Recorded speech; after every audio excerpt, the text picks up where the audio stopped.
I don't even know why I decided to go to Grabiner's class the next day after the way that I had yelled at him.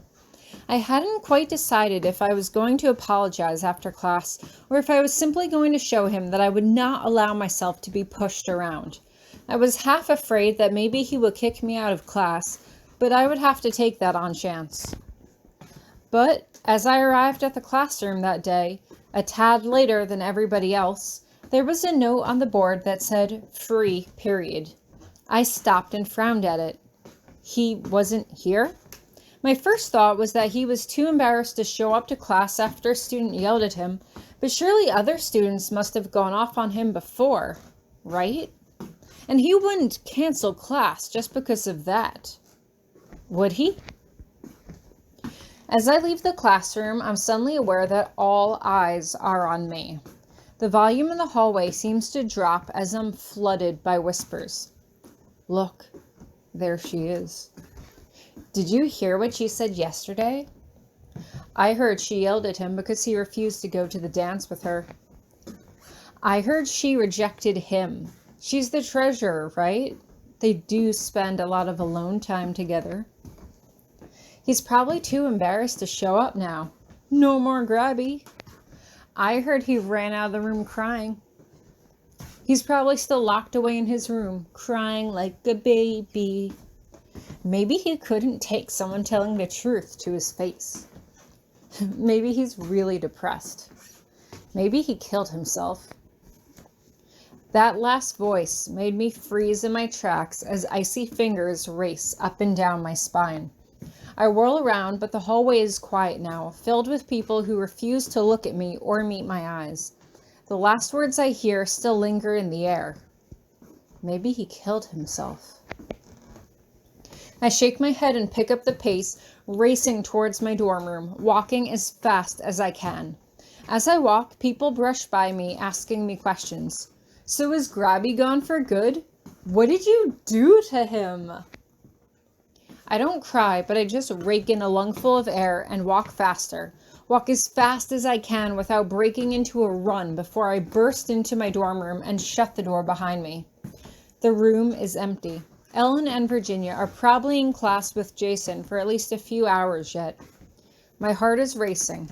I pull my pillow to my chest. Maybe he killed himself. No, he didn't. He wouldn't. Just because I had said some mean things to him doesn't mean that he would go ahead and end his life, right? But there was something nagging at me, something besides the guilt. I didn't know him. Not really. What if he had friends and a family and he just didn't show that side of him to his students? That made sense, right? Potsdam said he was going through something personal right now. What if someone he really cared about was really sick or something? Sure, Virginia had said that he didn't have any friends or family, but she didn't really know him either. She was just repeating the same rumors that she had heard from her brothers or other magical friends. But how well did they really know him either? Oh shit, I whisper to myself. As selfish as it sounds, I don't know how I would be able to handle myself if he had done something because of what I said to him. I lay on my back for what seems like hours, tracing patterns into the ceiling, the same two phrases repeating themselves over and over in my head. What if he has done something? What if it's all my fault? Virginia and Ellen come back to the room after a while, but they seem hesitant upon seeing me. Are you okay? Someone said he killed himself because of what I said to him. I felt guilty yesterday after what I had said, but I don't know how I'll manage the guilt if he really... Oh, come on. Virginia's extremely dismissive tone shakes me from my stupor. You really think Grabiner is going to off himself because you called him a jerk and cursed him out? He wasn't at class today, I say defensively. There could have been other reasons, Ellen adds. Maybe he was just waiting for this whole thing to blow over. The dance is coming up. That'll be all anyone's talking about soon, and what happened between the two of you will be old news. She has a point, Virginia says. You could always ask Professor Potsdam if you're really worried about him. She'd know. I shrug half-heartedly. I mean, I want to apologize to him, but I don't know if he's quite ready to see me yet. Another good reason why he may not have been in class today, Ellen says.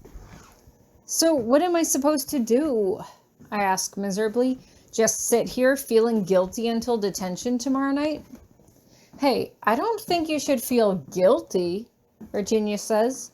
I mean, he was a serious jerk to you. He attacked you in a classroom. He's been coming down super hard on you lately. It was only a matter of time until you snapped. No one blames you. But I was too mean, I continue. Heck, I cursed at him. I told him he had no friends because no one wants to be around him because he's too mean to everyone. Ouch. Ellen grimaces. But that's the truth, isn't it? Virginia asks. Look, I already explained how everyone in the magical community knows each other, right? There are things that you're just expected to do. He's supposed to attend festivals and celebrations, but he won't.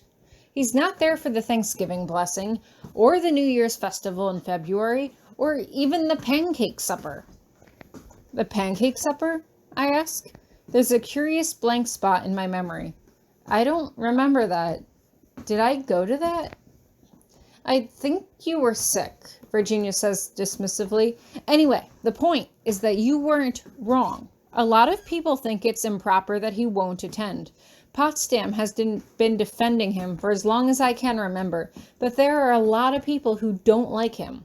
He doesn't want to be around people socially, and when he's forced to interact with them, he's rude to them. It's his own fault he's got no friends. Yeah, but it's weird to be defending someone I absolutely hated yesterday. I mean, what if he's got some reason for that? What if something happened to him that is so terrible, and that's why Potsdam's been... Virginia grins at me. You are thinking too much into this. So what if he does? It's not your business, Ellen agrees quietly. And not your concern. Virginia shrugs. Who cares why he's a miserable old grump?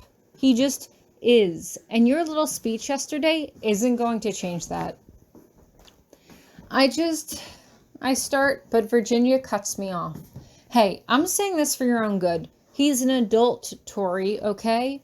Who cares why he is the way he is? He's an adult. He makes his own decisions. If he wants to stop being mean to everyone around him, that's his choice. But I don't want you to suddenly start going out of your way to try to be super friendly with him or whatever, just because you can save him from himself because you feel guilty.